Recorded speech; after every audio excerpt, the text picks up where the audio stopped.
விதவிதமான ஆடை ஆபரணங்களுடன் உங்கள் பண்டிகை நாட்களை ஒளிமயமாக கொண்டாட ஸ்ரீநகரில் உள்ள வேலவன் ஸ்டோர்ஸுக்கு வாங்க. பல்கலைக்கழகங்கள் தொடர்பாக தமிழ்நாடு அரசுக்கும் தமிழ்நாடு ஆளுநருக்கு இருக்கக்கூடிய பிரச்சனையை மட்டும் வைத்துக்கொண்டு நம்ம ஒரு மாதம் 3 மாதம் அப்படின்ற டைம் லிமிட் ஃபிக்ஸ் பண்ண முடியாது அப்படிங்கிறத ரொம்ப தெளிவாகவே சொல்லிட்டாங்க. 6வது இடத்துல தான் தலைமை நீதிபதியே இருக்கிறார். சுப்ரீம் கோர்ட் தலைமை நீதிபதி, சுப்ரீம் கோர்ட் ஜட்ஜஸ் 9வது இடத்துல தான் இருக்கிறாங்க. இப்படி 9வது இடத்துல இருக்கக்கூடிய ஒரு நீதிபதி 4வது இடத்துல இருக்கக்கூடிய ஒரு கவர்னருக்கு அட்வைஸ் கொடுக்கவோ, டைரக்ஷன் கொடுக்கவோ, வழிகாட்டுதல் கொடுக்கறதுக்கோ முகாந்திரம் இல்லை.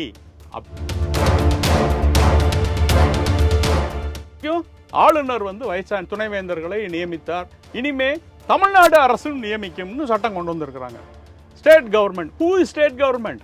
திருப்பியும் ஆளுநர் தான். இதை கூட அடிப்படையை தெரிஞ்சுக்கிடாம ஒரு ஆட்சி நடக்குது. எவ்வளவுதான் நீங்க படிச்சிருந்தாலும் திறமை இருந்தாலும் அது இங்க தேவையில்லை. முதலமைச்சரை திருப்திப்படுத்தணும். அதற்கு உங்களுடைய சட்டம் தடையாக இருந்தாலும் அதை தூக்கி போட்டுட்டு செய்யணுங்கிறதா இந்த திராவிட மாடல். தினமல நேயர்களுக்கு அன்பான வணக்கம். நம்முடைய எழுத்தாளர் பிரபாகரன் இணைந்திருக்காங்க. சார் வணக்கம். வணக்கம். இந்தியாவினுடைய ஜனாதிபதி திரௌபதி முர்மு ஒரு 14 கேள்விகளை உச்சநீதிமன்றத்தை கேட்குறாங்க. அது சார்ந்த வழக்கு நீதிமன்றத்தில் வருகிற போது நேற்று 20ஆம் தேதி உச்சநீதிமன்றத்தினுடைய 5 நீதிபதிகள் கொண்ட அமர்வு, தலைமை நீதிபதி உட்பட 5 நீதிபதிகள் கொண்ட அமர்வு சில பரிந்துரைகளை கொடுத்துருக்காங்க. நீங்கள் அதை எப்படி பார்க்குறீங்க? என்ன சொல்லியிருக்காங்க?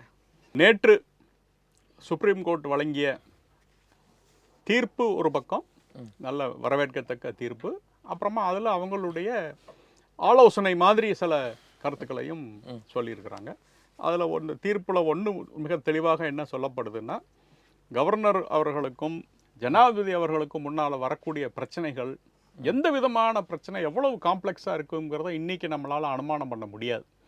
அதனால் இன்னைக்கு இருக்கிற ஒரே ஒரு சூழ்நிலையை வைத்துக்கொண்டு, குறிப்பாக இந்த பல்கலைக்கழகங்கள் தொடர்பாக தமிழ்நாடு அரசுக்கும் தமிழ்நாடு ஆளுநருக்கு இருக்கக்கூடிய பிரச்சனையை மட்டும் வைத்துக்கொண்டு நம்ம 1 மாதம் 3 மாதம் அப்படின்ற டைம் லிமிட் ஃபிக்ஸ் பண்ண முடியாது அப்படிங்கிறத ரொம்ப தெளிவாகவே சொல்லிட்டாங்க. இதுக்குள்ளே வரவே முடியாது அப்படின்னு சுப்ரீம் கோர்ட்டு 2 பேருக்குமே, கவர்னருக்கும் டைம் லிமிட் இல்லை, பிரசிடென்ட்டுக்கும் இல்லை, கிடையாது. அது மட்டும் இல்லை, இது கோர்ட்டுடைய அதிகாரத்துக்குள்ளே இது வரம்புக்குள்ளே இது வராத ஒரு பிரச்சனை. அதனால் இதில் கோர்ட்டு தலையிடவே முடியாதுன்னே சொல்லிட்டாங்க. தீர்ப்பளிக்கிறது முடியாதுங்கிறத 2வது, தலையிடவே முடியாது. ஆமாம், இதை ரொம்ப தெளிவாக சொல்லிட்டாங்க. அடுத்ததாக இன்னொன்று சொல்கிறாங்க. அதாவது ரொம்ப நாள் கவர்னர் ஒரு இதுக்கு அனுமதி கொடுக்கவில்லை என்றால் அது தானாகவே சட்டமாக மாறிவிடும் அப்படின்ற ஒரு ப்ரொவிஷனை இந்த 2 நீதிபதி அமர்வுகள் சொல்லியிருந்தாங்க. அது இது மொத்தத்துக்குமே அது அன்கான்ஸ்டியூஷனல் அப்படிங்கிறத தெளிவுபடுத்தியிருக்கிறாங்க. இருந்தாலும் இது நம்ம சுப்ரீம் கோர்ட் 5 நீதிபதிகள் அமர்ந்த கான்ஸ்டியூஷனல் பெஞ்சு மனமாற இதை சொன்னாங்களா அப்படின்னு கேட்டிங்கன்னா கிடையாது. உள்ள நீங்கள் நல்ல ரீடிங் பிட்வீன் த லைன்ஸ் பார்த்தீங்கன்னா அவங்களுக்கு வேறு வழி இல்லை.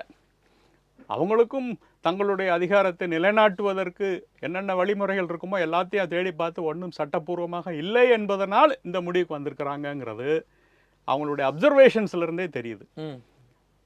அதெல்லாம் அவங்க சொல்ல வேண்டிய அவசியம் கிடையாது.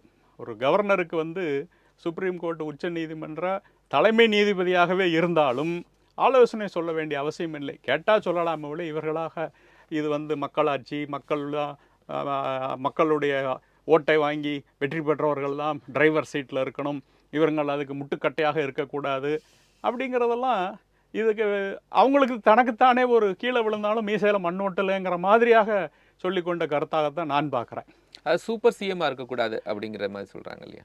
சூப்பர் சிஎம்மாக அதெல்லாம் தேவையில்லாத ஒரு அப்சர்வேஷன்ஸ். சிம்பிளாக இந்த வாதங்கள் நடைபெறும் பொழுது நம்மளுடைய இந்திய அரசு தரப்பில் ஒரு சின்ன நம்ம அட்டார்னி ஜெனரல் ஒரு கருத்தை சொன்னார். புரோட்டோகால்னு இருக்கு இல்லையா, பிரசிடென்ட்ஸ், டேபிள் ஆஃப் பிரசிடென்ட்ஸ்னு இந்திய அரசு ஒரு பட்டியல் போடுது ஹோம் மினிஸ்ட்ரியில். அதில் கவர்னர் வந்து 4வது இடத்துல வர்றார். ஜனாதிபதி, உதவி ஜனாதிபதி, பிரதமர், அடுத்தபடியாக கவர்னர் தான். 6வது இடத்துல தான் தலைமை நீதிபதியே இருக்கிறார். சுப்ரீம் கோர்ட் தலைமை நீதிபதி, சுப்ரீம் கோர்ட் ஜட்ஜஸ் 9வது இடத்துல தான் இருக்கிறாங்க. இப்படி 9வது இடத்துல இருக்கக்கூடிய ஒரு நீதிபதி 4வது இடத்துல இருக்கக்கூடிய ஒரு கவர்னருக்கு அட்வைஸ் கொடுக்கவோ, டைரக்ஷன் கொடுக்கவோ, வழிகாட்டுதல் கொடுக்கறதுக்கோ முகாந்திரம் இல்லை அப்படிங்கிறது இந்த தீர்ப்பில் வெளிவந்திருக்கு. ஆனால் நான் உங்களுடைய கவனத்தை, நேயர்களுடைய கவனத்தை எங்கே இழுத்துட்டு போனோம்னா, முதல்ல இந்த தீர்ப்பு வரும்பொழுது நம்ம இங்கேயே பேசணும். ஆமாம், 2 நீதிபதிகள் அமர்வு வந்த பொழுது அப்போது ஒரு டிஸ்டிங்ஷனை நான் சொல்லியிருந்தேன். ஆர்டிகல் 200, ஆர்டிகல் 254 இது வந்து ஸ்டேட் சப்ஜெக்ட், அது கன்கரண்ட் லிஸ்ட்டில் இருக்கிற சப்ஜெக்ட். இந்த ரெண்டுக்கும் உள்ள வித்தியாசத்தை இந்த 2 நீதிபதிகள் கொண்ட அமர்வு வந்து அதை பொருட்படுத்தவே இல்லை, அதுக்குள்ளேயே போகலை. அதையும் நம்ம பேட்டியில் சுட்டி காட்டியிருந்தோம்.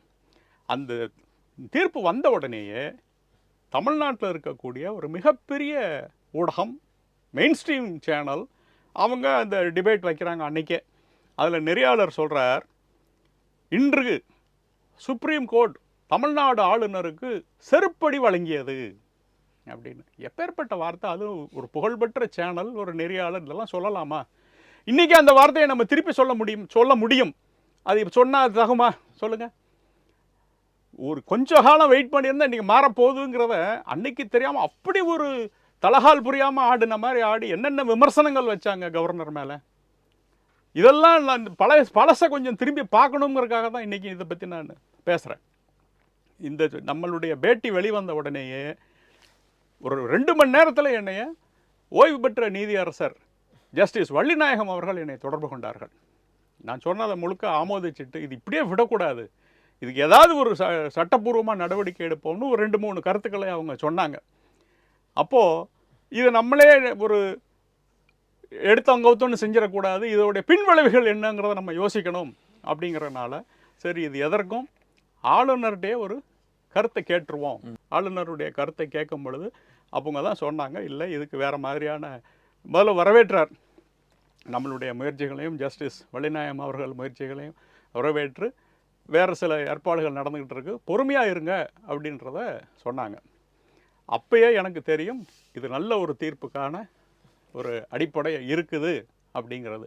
அதை தொடர்ந்து திருநெல்வேலியிலிருந்து வெங்கடாஜலபதி என்ற ஒரு வழக்கறிஞர் இந்த ஆர்டிகல் 254 கன்சிடர் பண்ணலைன்னு சொல்லி ஒரு வழக்கு போட்டார். அதுவும் ஏற்றுக்கொள்ளப்பட்டது உச்சநீதிமன்றத்தில்.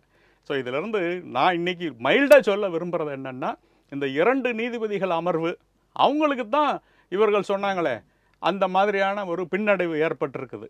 இப்போது இதில் நேற்றுக்கு நடந்த வழக்கில் எல்லாத்தையும் அப்சர்வேஷனாக மட்டும் நம்ம எடுத்துக்கணுமா, இல்லை தீர்ப்பாக நம்ம முடிவான தீர்ப்பு? இதில் அப்சர்வேஷனுங்கிறது ஏதோ சொல்லணுமேங்கிறக்கா சொல்லியிருக்காங்களே ஒழிய, அது சொல்லாட்டின் அது சொன்னதுனாலையும் எந்த வித்தியாசமும் ஏற்பட போவதில்லை, சொல்லாமல் இருந்ததுனாலையும் எதுவும் மாறிவிட போவதில்லை. ஆனால் டைம் லிமிட் இல்லை அப்படின்னு சொன்னதை நம்ம தீர்ப்பாக தான் எடுத்து தீர்ப்பு தான் அதில் ஒன்றும் மாற்றுக்கிறதே கிடையாது. ஆனால் நீங்கள் உச்சநீதிமன்றம் அணுகலாம் அப்படின்னு ஒரு விஷயத்த சொல்லி என்ன சொல்கிறாங்கன்னா, கேஸ் பை கேஸ், ஏதாவது உங்களுக்கு தீர்வு வேணும்னா உச்சநீதிமன்றத்தை அணுகுங்க. உச்சநீதிமன்றம் தனக்கு இருக்கக்கூடிய வரம்புக்குள்ளே என்ன அதிகாரம் இருக்கோ அதுக்கு ஏற்ற ஒரு தீர்ப்பை வழங்க போகிறது. அவ்வளவுதானே ஒழிய இல்லாத தீர்ப்பை கொடுக்க முடியாதுங்கிறது தான் தெளிவு ஆயிடுச்சு இல்லையா? என்ன சொல்கிறாங்க, நீங்கள்லாம் உட்காந்து பேசுங்க, இது எல்லாரும் சொல்லக்கூடியதானே. இல்லை ஒரே ஒரு சந்தேகம் சார், 2 கூட இல்லை, 1. அதாவது லிமிட்டேஷன் வைக்க முடியாது அப்படின்னா, ஏதோ ஒரு பில் சம்பந்தமாக உச்சநீதிமன்றத்துக்கு போனாலும் அவங்க என்ன செஞ்சிட முடியும் அப்படிங்கிற ஒரு கொஸ்டின் இருக்கு. எனக்கு தெரிஞ்சு ஒன்றும் செய்ய முடியாது. ஏன்னா 3 ஆப்ஷன் இருக்குது, 3ல் 1 தேர்வு செய்யணும். அவருக்கு அந்த டைம் லிமிட்டுங்கிறது இன்டெஃபினட்னு ஆனதுக்கு அப்புறமா அதில் ஒன்றும் செய்ய முடியாது. ஒன்று நம்ம புரிஞ்சுக்கிடணும், என்னமோ ஆளுநர்னா ஒரு மாநில அரசை நடத்த விடாமல் இருக்கிறதுக்காக அனுப்பப்பட்ட ஆள் அப்படிங்கிற மாதிரி இங்கே ஒரு பிம்பம் கட்டமைக்கப்படுது இல்லையா? அது தப்பு. ஆளுநருடைய வேலையை இந்த அரசு எவ்வளவு எளிதாக நடக்கணுமோ, வேகமாக நடக்கணுமோ அதுக்குண்டான காரியங்களை செய்வாங்க. அப்படிப்பட்ட தகுதி படைத்த ஆட்களைத்தான் மத்திய அரசு எந்த மத்திய அரசாக இருந்தாலும் சரி ஆளுநர்களாக இங்கே அனுப்புகிறாங்க. இவங்க என்னமோ நாங்கள் தனி நாடு மாதிரி நினச்சிக்கிட்டு எல்லாத்துக்குமே மாற்றி தான் செய்வோம் அப்படின்னு சொன்னால் அதுக்கு மத்திய அரசு அனுமதி அதுக்கு தான் ரெப்பக்னன்சி அப்படின்றது இது ஆர்டிகல் 254 இருக்குது. மாநில அரசு ஒரு சட்டம் போடுது, மத்திய அரசுல ஏற்கனவே சட்டம் இருக்குது. மாநில அரசு போடக்கூடிய சட்டம் மத்திய அரசு சட்டத்தை மீறினாலோ தடை செய்வது போல் இருந்தாலோ தானாகவே அது நல்லன்வாய்டாயிரும். ஆளுநர் எதுவுமே செய்ய தேவையில்லை அப்படின்றது தெளிவாக இருக்கும் பொழுது அதை போய் நீதிமன்றம் வந்து விசாரணைக்கு எடுத்து அதில் ஒரு தீர்ப்பு கொடுக்குறாங்கன்னா அதுதான் தப்பு. நீதிமன்றம் மூக்க நுழைத்தது தான் இதில் தவறு வழியா, ஆளுநர் பக்கத்தில் தவறு இல்லை. இப்போ அந்த 2 நீதிபதிகள் அமர்வு தமிழ்நாடு அரசு வெர்சஸ் கவர்னர் ஆஃப் தமிழ்நாடு இந்த வழக்கில் 2 நீதிபதிகள் போட்டு ஏப்ரல் 8, 2025 ஆர்டர்ஸ் வந்துச்சுல, இதெல்லாம் நிறுத்தி வைத்திருக்கிறதோ எல்லாமே என்ன ஆயிடுச்சுன்னா பில் பாஸ் ஆனதாக அக்செப்ட் செய்யப்படும். ஆமாம், இந்த உத்தரவுக்கும் 5 நீதிபதிகள் உத்தரவுக்கும் அன்னைக்கு அக்செப்ட் ஆச்சுல்ல பில்லு, இதுக்கும் எந்த விதமான சம்பந்தமும் இல்லை அப்படின்னு முதலமைச்சர் சொல்றாங்க. அது அக்செப்ட் ஆனதுதான். இப்போ சரி, இன்னொன்று அப்படியே கேட்குறேன் முதலமைச்சர், இன்னொன்னே கேட்போமே, இந்த டீம்டு அசென்ட் அதுதானே சொல்ல வரீங்க, அனுமதி கொடுக்கப்பட்டு விட்டதாக கருதலாம் அப்படின்னு. அதன் அடிப்படையில் ஒரு சில வைஸ் சான்சலர் பதவி நியமனம் நடந்தது. அது உடனே கோர்ட்டில் போய் எதிர்த்தரப்பு நிப்பாட்டினாங்க. இப்போ என்ன ஆச்சு? முதலமைச்சர் சொல்வது உண்மையாக இருந்ததுன்னா தமிழ்நாடு அரசு அப்பாயின்ட் பண்ண வைஸ் சான்சலர் இன்னைக்கு பதவியில் இருந்திருக்கணுமே, ஏன் இல்லை? அதுலேருந்தே தெரியுது இல்லையா அதிகாரம் இல்லை அப்படிங்கிறது. டீம்டு அசென்ட்டுங்கிறது அதைத்தான் முக்கியமாக சொல்கிறாங்க. அதாவது டைம் லிமிட்டை கூட அந்தந்த கேஸ் பை கேஸ் கூட நம்ம அதை விசாரணைக்கு எடுத்துக்கிடலாம். ஆனால் டீம்டு அசென்ட் என்பது நம்ம சட்டத்திலே இல்லாத ஒரு விஷயம். அரசியலமைப்பு சட்டத்தில் அது வந்து கோர்ட்டு ஜூரிஸ்டிக்ஷனுக்கு. அது என்ன டீம்டு அசென்ட், அதை எப்படி புரிஞ்சுக்கிறது சார்? அதாவது ஆளுநர் வந்து 30 நாளுக்குள்ள ஒரு டைம் லிமிட் 30 நாளுக்குள்ள அவர் அனுமதி கொடுக்கல என்றால் அது தானாகவே சட்டமாகிவிடும். ஆளுநர் கையெழுத்து போட வேண்டிய அவசியம் இல்லை அப்படிங்கிறதான் டீம்டு அசென்ட். அப்போ சரி, யார் கையெழுத்து போடுவா? ஸ்பீக்கர் போடுவாரா? முதலமைச்சர் போடுவாரா? யார் போடுவாங்க அந்த சட்டத்தில்? உங்களுடைய டெஃபினேஷன் ஆஃப் ஸ்டேட் கவர்மெண்ட்னாலே கவர்னர் தான். Who is the representing the state கவர்மெண்ட்னா கவர்னர் தான். இன்னொன்று நகைச்சுவை உங்களுக்கு நான் சொல்கிறேனே, இப்போ வைஸ் சான்சலர் அப்பாயின்மெண்ட்டில் பிரச்சனை வரப்போய் தான் இந்த இவ்வளவு சட்ட சிக்கல்கள் எல்லாம் கொண்டு வந்தாங்க. இவ்வளவு புத்திசாலித்தனமாக தாங்கள் நடப்பதாக நினைத்து கொண்டு என்ன சட்டம் கொண்டு வந்தாங்க? இது வரைக்கும் ஆளுநர் வந்து துணைவேந்தர்களை நியமித்தார், இனிமே தமிழ்நாடு அரசும் நியமிக்கும்னு சட்டம் கொண்டு வந்திருக்கிறாங்க. State government, who is state government? திருப்பியும் ஆளுநர் தான். இதை கூட அடிப்படையை தெரிஞ்சுக்கிடாம ஒரு ஆட்சி நடக்குது. அந்த ஆட்சி வந்து தங்களுடைய வசதிக்காக சுப்ரீம் கோர்ட் நேரத்தை வீணடிக்குது. அங்கே இருக்கக்கூடிய ஒரு சில நீதிபதிகளும் தங்களுடைய எதற்காகவோ கோர்ட்டுடைய டைத்தையும் வேஸ்ட் பண்ணி ஒரு கான்ஸ்டிடியூஷனல் பெஞ்ச் வரைக்கும் இதை கொண்டு போக விட்டதுக்கு காரணம் பொறுப்பற்ற அதிகாரிகளும் பொறுப்பற்ற நீதிபதிகளும் தான். சிஎம் ஒரு லீகல் ஒப்பீனியன் வாங்காமலே அதெல்லாம் சொல்லியிருப்பாங்க. இதுக்கு நான் என்ன பதில் சொல்லட்டும் சொல்லுங்க? காரணம் இந்த பிரச்சனைகள்லாம் வரும்போது அன்னைக்கு யார் இருந்தா? தமிழ்நாட்டில் கல்வி அமைச்சர் பொன்முடி. அவருக்கு தெரியாதா? காலேஜ் ப்ரொஃபஸர் தான். தெரியாமலா இருந்திருக்கும்? எல்லாரும் இருக்க தான் செய்கிறாங்க. எல்லாமே உங்கள் திராவிட மாடல் அரசியலில் நீங்கள் எவ்வளோதான் நீங்கள் படிச்சிருந்தாலும் திறமை இருந்தாலும் அது இங்கே தேவையில்லை. முதலமைச்சரை திருப்திப்படுத்தணும். அதற்கு உங்களுடைய சட்டம் தடையாக இருந்தாலும் அதை தூக்கி போட்டுவிட்டு செய்யணுங்கிறதான் இந்த திராவிட மாடல். அதற்காக அதை செஞ்சு சப்போஸ் பை சான்ஸ் ஜெயிச்சிட்டோன்னு வைங்களேன், நாங்கள் வந்து ஆனானப்பட்ட மத்திய அரசையே வென்று காட்டிட்டோம் அப்படின்னு மக்கள்கிட்ட பேசலாம்ங்கிறதுக்காக ஒரு நப்பாசையில் நடந்த ஒரு நயவஞ்சக நாடகம் எடுபடாமல் போச்சு. சட்டம் தாங்க சார் ஜெயிக்கும். கடைசியில் எழுதப்பட்ட சட்டம் தான் சட்டம். உங்களுக்கு பிடிக்கலன்னா அரசியலமைப்பு சட்டத்தை நீங்கள் மாற்றுறதுக்கு முயற்சி பண்ணணும். இப்போது ஏப்ரல் 8 கொடுத்தாங்களே டீம்டு அசென்ட் அப்படின்னு, ஆளுநர்கிட்ட அது தங்கி இருந்துச்சுன்னா அதை ஏற்றுக்கொள்ளதாட்டு எடுத்துக்கொள்ளப்படும் அப்படின்னு. ஆனால் அதனுடைய அப்பீல் வெர்ஷன் சுப்ரீம் கோர்ட்டுக்கு போகலை, அதனுடைய ரிவ்யூ போகலை. ஆனால் இது ஒரு தனி வழக்கு. 14 கேள்விகளை உயர்திரு மாண்புமை ஜனாதிபதி கேட்டிருந்த கேள்வி. ஸோ அதையும் இதையும் எப்படி அதில் ஒரு அந்த கேள்வியில் ஒரு கேள்வி தான் டீம்டு அசென்ட். அதை தான் சொல்லிட்டாங்களே. அது வந்து டீம்டு அசென்ட்டுங்கிறது அது அவங்க சொன்னதுடைய சாராம்சத்தை சுருக்கமாக சொன்னோம்னா குப்பத்தொட்டியில் தான் போடணும். அவ்வளோதான், அதோடைய வேல்யூ அவ்வளோதான். பர்திவாலா கொடுத்த தீர்ப்புக்குடைய மதிப்பு அவ்வளவுதான் சார். ம். இதுக்கு மேல அதுல சொல்றதுக்கு ஒண்ணுமே இல்லை. நான் முதலமைச்சர் போட்ட அந்த வரிகளை நான் உங்களுக்கு வாசிக்கிறேன். சொல்லுங்க. குடியரசுத் தலைவரின் கேள்விகளுக்கு உச்சநீதிமன்றம் அளித்துள்ள விளக்கங்கள் ஆளுநருக்கு எதிராக தமிழ்நாடு அரசு தொடர்ந்த வழக்கில் பெற்ற 8 ஏப்ரல் 2025 தீர்ப்பின் மீது எந்த தாக்கத்தையும் செலுத்தாது அப்படிங்கிற அந்த வார்த்தையை தான் நான் உங்கள்கிட்ட கீழே விழுந்தாலும் எனக்கு மீசையில மண் ஒட்டலை அப்படிங்கிறதையும், எவ்வளவுதான் உண்மை இருந்தாலும் தைரியமா பொய் சொல்லக்கூடிய திராவிட மாடல் கோட்பாட்டையும் முதலமைச்சர் நிலைநாட்டி இருக்கிறார். கண்டிப்பா தாக்கம் இருக்கும். அது ஒண்ணுமே இல்லாம நீர்த்து போக செய்துவிட்டு அப்புறம் எப்படி தாக்கம் இல்லைன்னு முதலமைச்சர் சொல்ல முடியும்? முழு பொய். முதலமைச்சர் சொல்வது வடிகட்டின பொய்.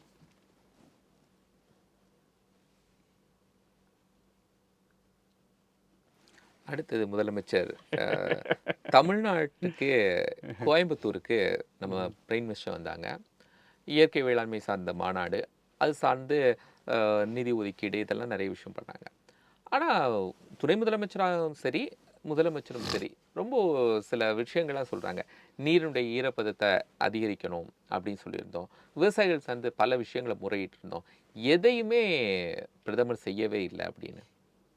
அதையும் ரொம்ப நாடகத்தன்மையோட விவசாயிகளுடைய அழுகுரல் உங்கள் காதுகளுக்கு கேட்கவில்லையா, அவர்கள் வாடுவது உங்கள் கண்களுக்கு தெரியவில்லையா, இப்படியெல்லாம் ரொம்ப வசனம் பேசியிருந்தார். அதே வசனத்தை நம்மளும் திருப்பி கேட்போமே.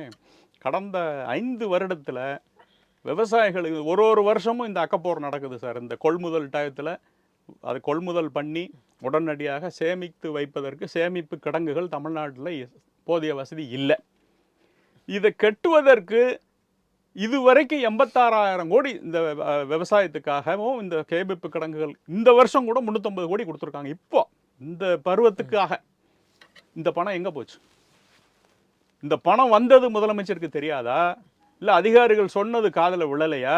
நம்மளும் அந்த விழாயா அந்த இல்லையாங்கிற ஒரு எதுகை மோனையோட கேள்வி கேட்கலாம் இல்லையா? எங்கே போச்சு 86,000 கோடி? எங்கே போச்சு? இந்த விவசாயிகள் பாதுகாப்பு கிடங்குகள் குடோன் கட்டுறதுக்கு மட்டும், குடோன் கட்டுறதற்கு மட்டும் இந்த வருஷம் இப்போ இந்த குவார்ட்டர்ல 350 கோடி கொடுத்துருக்குறாங்க. எங்க போச்சு? ஒரு இன்னைக்கு நேரத்தில் இது ஒரு 10-20 வருஷமாகவே இந்த பிரச்சனை இருந்துகிட்டு இருக்கு. நம்ம இந்த டிவி நியூஸ்ல எல்லாம் பார்த்தோம். நெல் மூட்டையில் பயிராய் போய் முளைச்சி நிற்குது. நட்டப்படுறது யாரு? இவங்க சொல்றாங்கல்ல 12% 22% ஈரப்பதத்தை உயர்த்தி நெல்லை கொள்முதல் பண்ணுங்கன்னு. அதாவது என்ன சொல்கிறாங்கன்னா 100 கிலோ நெல்லில் 22 கிலோ தண்ணி இருக்கட்டும் அப்படிங்கிறாங்க. சரி, அது வாங்கி என்ன பண்ண முடியும்? இப்போ ஏற்பட்ட ஈரம் உள்ளதை வாங்கி மறுபடியும் வளர்த்தணுமா இல்லையா? விவசாயிக்கே வளர்த்ததுக்கு இடம் இல்லைன்னா மொத்தத்தையும் கொள்முதல் பண்ண அரசு எங்கே போய் உலர்த்தும்? மத்திய அரசு தானே காசு கொடுத்து வாங்குறாங்க. மாநில அரசு வாங்கி தான் கொடுக்குது. முழு பணமும் 130 ரூபாய் என்னமோ தான் இவங்க கொடுக்குறாங்க டன்னுக்கு. மற்ற முழு பணமும் மத்திய அரசு கொடுக்குது. எங்கே போய் உலர்த்துவாங்க? அப்படியே ரைஸ் மில்லுக்கு போகுது. அதை அப்படியே திரிச்சு கொடுக்குறோம். அதனால தான் ரேஷன் அரிசி பக்கத்தில் போக முடியல. அவ்வளவு வீச்சம் எடுக்குது. இன்னைக்கு யாராவது ரேஷன் அரிசி சாப்பிட முடியுதா? இலவசமாக கொடுக்குறோன்னு பேர். ரொம்ப அடிமட்டில் இருக்கிற மக்கள் கூட அதை வாங்கி சாப்பிட முடியாத நிலைமையில் இருக்காங்க. அவங்க மாட்டேன்னு சொல்லலை, வாங்கி சாப்பிட முடியாது. வாங்கி மாட்டுக்கு போடலாம். இல்லாட்டி என்ன பண்ணுறாங்க? அதை வாங்கி அப்படியே வித்துடுறாங்க. அதை வாங்கி தமிழ்நாட்டில் போடக்கூடிய ரேஷன் அரிசியில் ஏறக்குறைய 65% கேரளாவுக்கு போகுது. அங்கே என்ன பண்ணுறாங்கன்னா மறுபடியும் அதை ஒரு முறை உலர வச்சு பட்டை தீட்டுறான். இன்னும் 2வது ரைஸ் மில்லில் அது ஒரு பாலிஷ் மாதிரி போடுறாங்க. போட்டால் தான் அது மேலே உள்ள அந்த துர்நாற்றம் போகுது. கருப்படிச்சிருக்கும் உங்களுக்கு ஏறுமா, அதெல்லாம் போயின்னு அங்கே அதை விற்கிறாங்க. இது 7 ரூபாய்க்கு இங்கே நம்ம ரேஷன் அரிசி இலவசமாக வாங்கி 7 ரூபாய்க்கு விற்கிறாங்க. இதுதான் நடக்குது. இப்போது இந்த ஈரப்பதத்தை குறைச்சி ஒழுங்காக வாங்கி கொடுத்தா தமிழக மக்களுக்கு சாப்பிடலாமே. நல்ல அரிசி தானே அது. நம்ம இப்போ விவசாயிகளும் பொதுமக்களில் ஒருத்தங்க தானே. விவசாயிக்கு என்ன பண்ணணும் அதே தான் பொதுமக்களுக்கு என்ன பண்ணணும் மாற்று. ரெண்டுக்கும் வித்தியாசம் கிடையாது இல்லையா?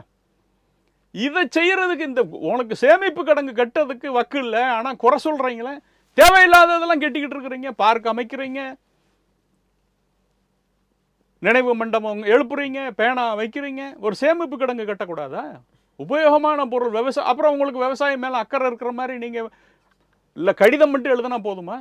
எதை எடுத்தாலும் மத்திய அரசு செய்யவில்லை, மோடி அவர்கள் செய்யவில்லைன்னா நீங்கள் என்ன செஞ்சீங்க? கொடுத்த பணத்துக்கு பதில் சொல்லுங்கள். இது தமிழ்நாடு அரசு செய்யக்கூடியது. அந்த அந்த நெல்லினுடைய அந்த ஈரப்பதத்தை அதிகரிக்கணும் அப்படிங்கிற அந்த இதுக்கு மத்திய அரசு இன்னும் செவி சாய்க்காம எப்படி சார் சாய்ப்பாங்கன்னு தான் கேட்குறேன். இந்த இவ்வளவு ஈரத்தில் வாங்கினா அந்த வாங்கினா அது அப்படி வாங்கக்கூடாதுங்கிறதான பாயிண்ட்டே. அதுக்கு மேலே ஈரம் இருந்ததுன்னா உங்களுக்கு அந்த பொருள் தரமற்ற பொருள், அதை வாங்கி என்ன செய்ய முடியும்? அவங்க மறுபடி காய வைக்கணும். அப்போ உங்களுக்கு வாங்கும் போது 22 கிலோ எக்ஸ்ட்ரா இருக்கும், காய வச்சாச்சுன்னா 22 கிலோ வெயிட் குறைஞ்சிரும். நினச்சி பாருங்க, லட்சக்கணக்கான டன்னுக்கு நம்ம பேசுறது, ஒரு டன்னுக்கு பேசுகிறோம், குவிண்டாலுக்கு பேசுகிறோம். இதெல்லாம் தெரியாமல் அப்படியே மூடி பூசி மொழிகி நமக்கு மக்கள்கிட்ட சொல்லும்போது என்ன வெறும் ஈரப்பதம்ங்கிறார். அதுக்கு பின்னால் இருக்கிற விளைவுகளை சொல்ல முடிஞ்சுதா தமிழ்நாடு அரசால்? இப்போ அந்த ஈரப்பதம் உள்ள நெல்லை வாங்கி அதை காய போட்டு மத்திய அரசுக்கு கொடுக்கக்கூடிய பொறுப்பும் தமிழ்நாடு அரசுக்கு தான் இருக்கு. இருக்கணும் இல்லையா? எங்கே காய போடுவாங்க? அதான் சேமிப்பு கிடங்கு இல்லையே, எங்கே காய போடுவாங்க? இப்போ தனிப்பட்ட ஒரு விவசாயம்னா ரோட்டில் கூட போட்டுடலாம். நம்மளே பார்க்குறோமே, பஸ்ஸில் போகும்போது ரோட்டு ஓரமெல்லாம் எவ்வளவு காய வச்சுருக்கிறாங்க, எத்தனையோ பொருட்கள் இல்லைங்கிறது உண்மை. அப்போ அதை இத்தனை காலமாக அது நீட்டிக்க விடாமல் செஞ்சுருக்க வேண்டியது யார்? அதுலையெல்லாம் உங்கள் திராவிட மாடல் அங்கேயே வேலை செய்யலை. கடிதம் எழுதுறதுக்கு மட்டும் திராவிட மாடல் வந்துடுது, குறை சொல்வதற்கு வந்துடுது. இத்தனையும் தாண்டி தைரியமாக போய் சொல்கிறாரு பாருங்க, ஒரு பைசா எங்களுக்கு கொடுக்கலன்னா. இப்போ முதலமைச்சர் பிரதமரை சொல்றது ஒரு பக்கம், இன்னொன்று தமிழ்நாடு அரசு மத்திய அரசு ரெண்டுமே அண்ணா பல்கலைக்கழகம் அதுக்கு பொறுப்பானவர்கள். ஆனால் அண்ணா பல்கலைக்கழகத்தின் கீழே இருக்கக்கூடிய அஃபிலியேஷன் கல்லூரிகள், இதில் இருக்கக்கூடிய பேராசிரியர்கள் யாருமே அங்கே வேலையே பார்க்கல. அவங்க கிட்டத்தட்ட போலி பேராசிரியர்கள் மாதிரி இன்னொருத்தருடைய சர்டிஃபிகேட்டை வச்சுட்டு இது பண்ண கிட்டத்தட்ட 100 பேர்கிட்ட கண்டுபிடிச்சிருக்கிறாங்க. யார் பொறுப்பு இதுக்கு? சார், இதுக்கு பொறுப்புங்கிறது இதுக்காகவே அங்கே அஃபிலியேஷன் டிபார்ட்மெண்ட்டுன்னு இருக்குது பல்கலைக்கழகத்தில். ஒரு காலேஜும் சரியான முறையில் பேராசிரியர்கள், பாடம் நடத்தக்கூடிய ஆசிரியர்கள் இருக்காங்களா, மற்ற இன்னும் பிற வசதிகள் இருக்குதான்னு ஒரு வருஷமும் அவங்களுக்கு சரின்னு அனுமதி கொடுக்கணும். இது அஃபிலியேஷன் டிபார்ட்மெண்ட்னு ஒன்று இருக்குது. அதற்கு மேலே சிண்டிகேட்னு இருக்குது. இவங்க 2 பேரும் தான் பொறுப்பு. இதில் யார் யார் தவறு செய்கிறாங்களோ அவங்க தான் இதில் பொறுப்பாக முடியும். இது எல்லா இடத்துலையும் அரசியல் தான். துணைவேந்தர்கள்லாம் இல்லாமல் செயல்படும் போது இந்த மாதிரி தவறுகள் இருக்க தானே சார் செய்யும்? இல்லை, இது காலங்காலமாக இருக்குது. துணைவேந்தர்கள் இருக்கும் பொழுதும் நடந்த விஷயங்கள்.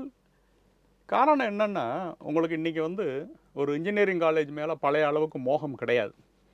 நம்மளுடைய கைட்லைன்ஸ் பார்த்திங்கன்னா, ஒரு காலேஜ் நீங்களே ஆரம்பிக்கணும்னா எவ்வளவு தரமான ஆசிரியர்கள் நீங்கள் கொண்டு வருவீங்கிறத நான் முதல்ல உங்கள்கிட்ட கேட்குறது இல்லை. அரசு தரப்புலேருந்து நீங்கள் கட்டடம் கட்டும் பொழுது அதில் எவ்வளோ விளையாட்டு மைதானம் இருக்கும், கேன்டீன் இருக்கும், இதெல்லாம் கேட்டுட்டு தான் கிளாஸ் ரூம் லெபார்ட்ரிக்கே வர்றாங்க. இவ்வளவையும் உங்களை கட்ட வச்சு செலவு பண்ணதுக்கு அப்புறம் தான் அனுமதின்னா, நீங்கள் கோடிக்கணக்கான ரூபாயை முதலீடு பண்ணி கட்டுமானம் கட்டிட்டு உங்களுடைய நோக்கம் என்னவாக இருக்கும்? உடனடியாக நான் இதில் நடத்தி பணம் சம்பாதிக்கணும்னு நினைப்பீங்க. கம்பெனி மாதிரி நடத்த முடியாது காலேஜை, ட்ரஸ்ட் மாதிரி தான் நடத்தணும். ஆனால் கம்பெனியில் இருக்கக்கூடிய திறமையான அந்த நிர்வாக திறமை வேணும்னு எதிர்பார்க்குறீங்க. எப்படி முடியும்? இவ்வளோ சாதாரண அசிஸ்டன்ட் ப்ரொஃபஸரே பிஹெச்டி படிச்சிருக்கணும்னு சொல்கிறாங்க. அப்போ அவனுக்கு உரிய சம்பளம் கொடுக்கணும். இன்றைக்கி உங்களுக்கு என்ரோல்மெண்ட் ஆக மாட்டேங்குது. இப்படி ஒரு பிரச்சனை இருக்குன்னா முதல்ல இந்த அஃபிலியேஷன் டிபார்ட்மெண்ட் ஆகட்டும், இல்லை சிண்டிகேட் ஆகட்டும், இந்த தனியார் இதில் பெரும்பாலும் நடக்கிறது தனியார் பல்கலைக்கழகங்களில் மட்டும், காலேஜில் தான் நடக்குது. அரசாங்க தரப்பில் ஒரு பிரச்சனை இல்லை.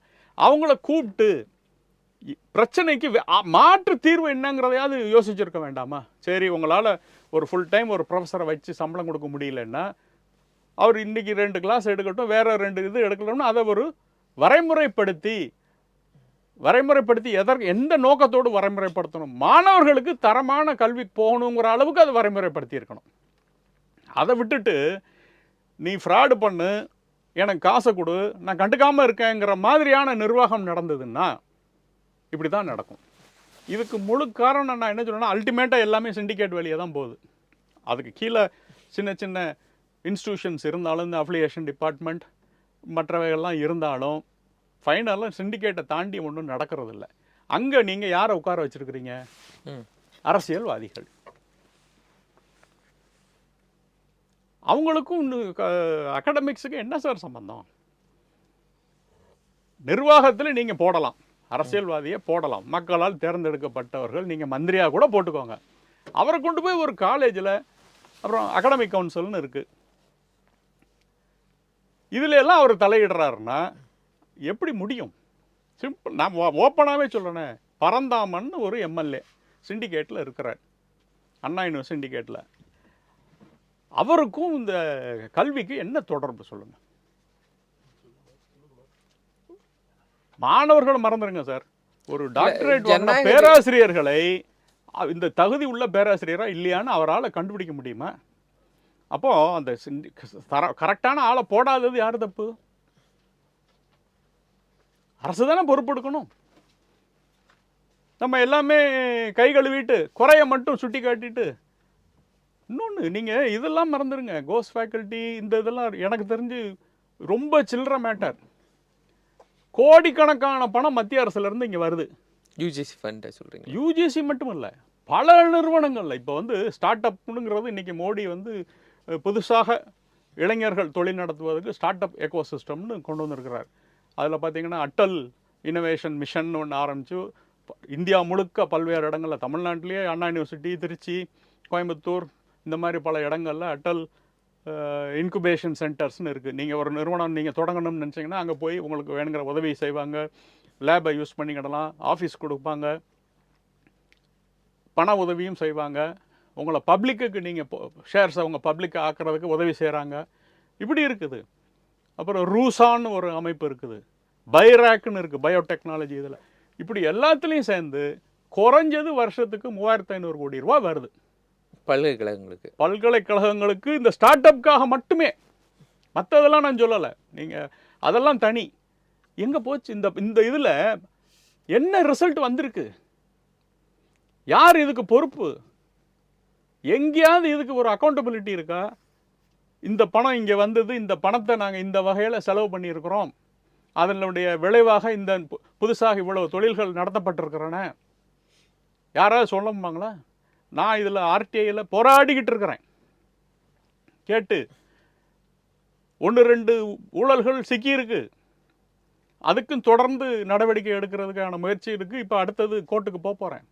நீங்கள் ஆச்சரியப்படுற மாதிரி ஒரு விஷயத்தை காட்டுறீங்க பாருங்கள். இன்றைக்கி எனக்கு போஸ்ட்டில் வந்திருக்கு. என்ன ஒரு கடிதம் எங்கேருந்து வருதுன்னா, யாரை என்ன சமாச்சாரம்னா, இங்கே அண்ணா யூனிவர்சிட்டியில் அட்டல் இன்குபேஷன் சென்டர்னு இருக்குது, அதுதான் ஸ்டார்ட் அப். அதில் ஒரு சிஇஓ கிஷோர் அவர் பேர்.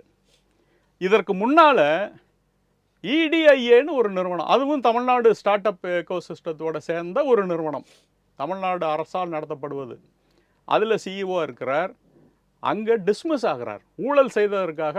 அப்போ இறையன்பு ஐஏஎஸ் அவர்கள் சீஃப் செக்ரட்டரியாக இருக்கும் பொழுது இவரை டிஸ்மிஸ் பண்ணுறார். அப்படி ஒரு டிஸ்மிஸ் செய்யப்பட்ட ஆள் இங்கே அண்ணா யூனிவர்சிட்டியில் மறுபடியும் 6 மாதத்தில் டைரக்டராக வந்து உட்கார்றார். எப்படி உட்கார முடியும்?